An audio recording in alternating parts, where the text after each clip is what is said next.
គម្រោងកាត់ធ្វើឲ្យប្រសើរឡើងកសិកម្មសរីរាង្គសម្រាប់កសិករខ្នាតតូចនៅភូមិភាគឦសានកម្មវិធីម្ហូបប្រចាំគ្រួសារជាផ្នែកមួយនៃគម្រោងដែលធ្វើឲ្យប្រសើរឡើង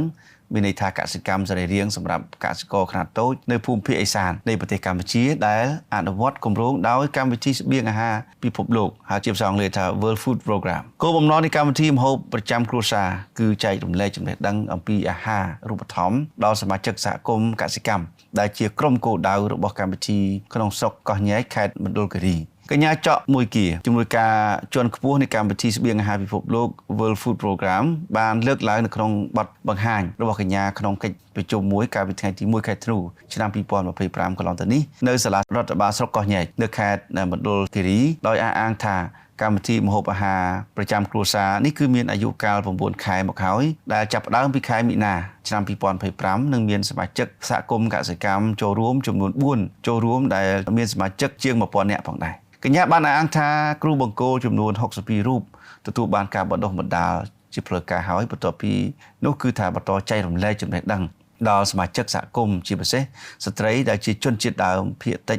ពូនងផងដែរកម្មវិធីម្ហូបប្រចាំគ្រួសារបានជួយដល់អ្នកដែលបានចូលរួមឲ្យយល់ដឹងអំពីការរស់នៅមានអនាម័យខ្ពស់ការរៀបចំអាហារដោយបន្ថែមបន្លែផ្លែឈើនៅក្នុងរបបអាហារជារៀងរាល់ថ្ងៃនិងការកាត់បន្ថយការទទួលទានភេសជ្ជៈនិងអាហារសម្រន់ដែលមានរសជាតិផ្អែមពេកផងដែរដូច្នេះសូមស្ដាប់ប្រសាសន៍កញ្ញា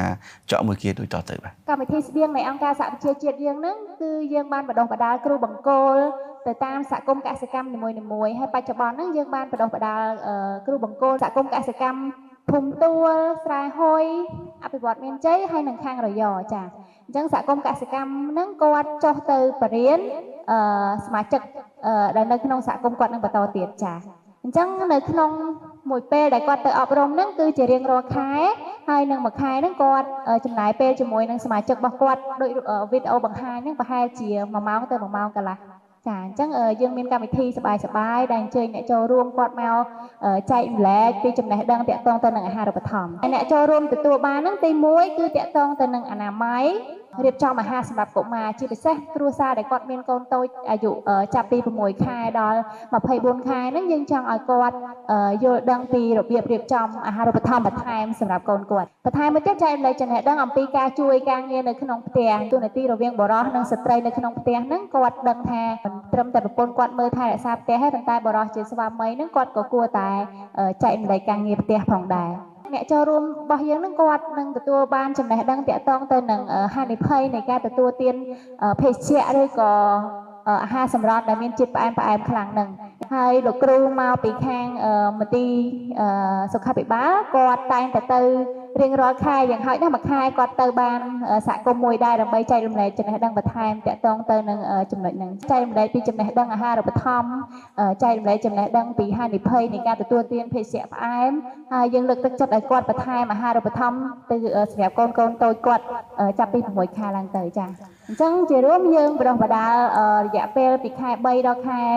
11យើងបណ្ដុះបណ្ដាលបានជាង1000នាក់សម្រាប់4សហគមន៍កសិកម្មបាទសម្រាប់ប្រធានប្រចាំតំបន់នៃកម្មវិធីស្បៀងអាហារពិភពលោក World Food Program លោកអ៊ុំលីសិតបានអះអាងថាកម្មវិធីម្ហូបប្រចាំគ្រួសារនេះគឺមានគោលដៅលើកកម្ពស់កម្រិតអាហារូបត្ថម្ភដល់ស្ត្រីនិងកុមារអាយុក្រោម2ឆ្នាំដោយបានកិច្ចសហការពីមន្ត្រីជំនាញនៃអាហារូបត្ថម្ភមន្ត្រីនៃមន្ទីរសុខាភិបាលខេត្តមណ្ឌលគិរី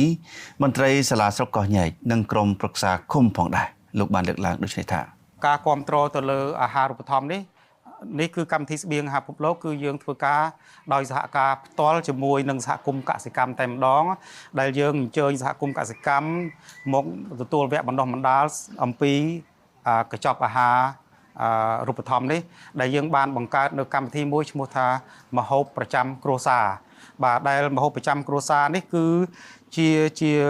កម្មវិធីមួយផ្ដល់នៅ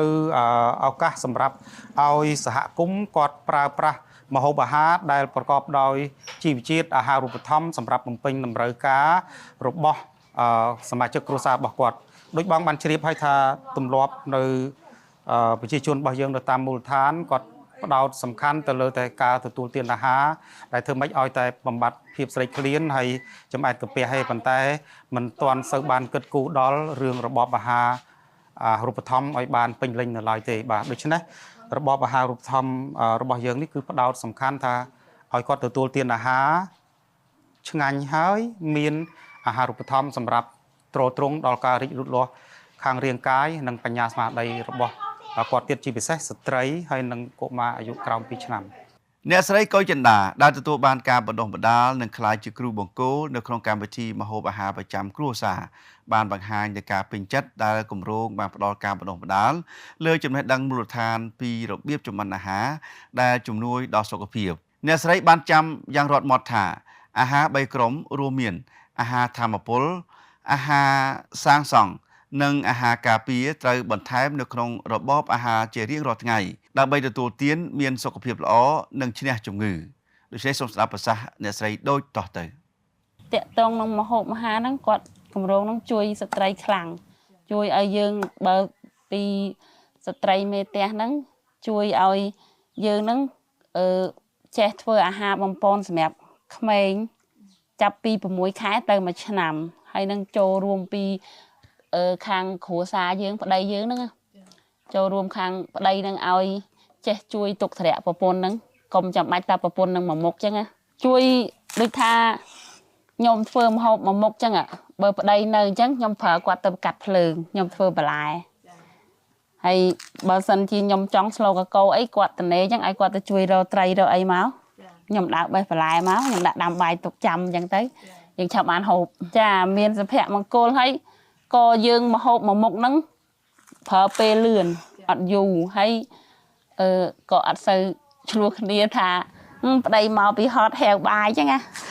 ប្រពន្ធជួយចេះធ្វើម្ហូបអញ្ចឹងណាធ្វើម្ហូបយូរអីចឹងណាបាទសូមបញ្ជាក់ជូនថាគម្រោងធ្វើឲ្យប្រសើរឡើងកសិកម្មសរីរាង្គសម្រាប់កសិករខ្នាតតូចនៅភូមិភាគឦសានគឺមានរយៈពេល4ឆ្នាំគឺចាប់ពីខែមករាឆ្នាំ2023ដល់ខែកញ្ញាឆ្នាំ2026បាទដែលមានអ្នកទទួលផលពីគម្រោងនេះមានចំនួន